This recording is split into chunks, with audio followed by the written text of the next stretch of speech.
ಇನ್ನು ಬಜೆಟ್ ಅಧಿವೇಶನವನ್ನು ಸವಾಲಾಗಿ ಸ್ವೀಕರಿಸುತ್ತೇವೆ ಅಂದಿದ್ದಾರೆ ಅಶೋಕ್ ಬಿಜೆಪಿಯ ಮಾಜಿ ಉಪಮುಖ್ಯಮಂತ್ರಿಗಳು ಹಾಗೂ ಮಾಜಿ ಗೃಹ ಸಚಿವರು ಕೂಡ ಕಾಂಗ್ರೆಸ್ನ ಯಾವ ಶಾಸಕರು ಎಚ್ಚರಿಕೆಯನ್ನು ನಮ್ಮ ಸಿಎಂ ಎಂದು ಹೇಳಿಲ್ಲ ಅನ್ನುವಂಥ ಮಾತು.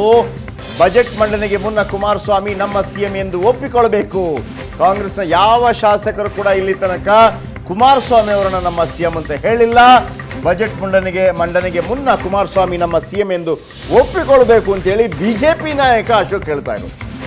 ಬಜೆಟ್ ಅಧಿವೇಶನವನ್ನು ಸವಾಲಾಗಿ ಸ್ವೀಕರಿಸ್ತೇವೆ ಎಂದ ಅಶೋಕ್. ಓಕೆ, ಏನು ಹೇಳಿದ್ರು ಬನ್ನಿ ಕೇಳ. ಸೊ ಈ ಬಜೆಟ್ ಅಧಿವೇಶನ ಒಂದು ರೀತಿ ಈ ಸರ್ಕಾರದ ಒಂದು ಓರೆ ಹಚ್ಚುವಂಥದ್ದು, ಅಗ್ನಿ ಪರೀಕ್ಷೆ ಅಂತ ನನಗನ್ಸ್ತೈತೆ. ಯಾಕೆಂದ್ರೆ ಯಾವುದೇ ಒಬ್ಬ ಕಾಂಗ್ರೆಸ್ಸಿನ ಶಾಸಕರು ಕೂಡ ಈ ಮುಖ್ಯಮಂತ್ರಿಯನ್ನ ನಮ್ಮ ಮುಖ್ಯಮಂತ್ರಿ ಅಂತ ಇದುವರೆಗೂ ಹೇಳೇ ಇಲ್ಲ.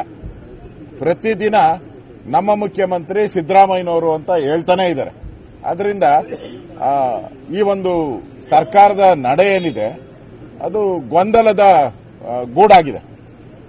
ಇವೆಲ್ಲ ವಿಚಾರವಾಗಿ ಇವತ್ತು ನಾವು ಚರ್ಚೆಯನ್ನ ಮಾಡಿದಿರಿ.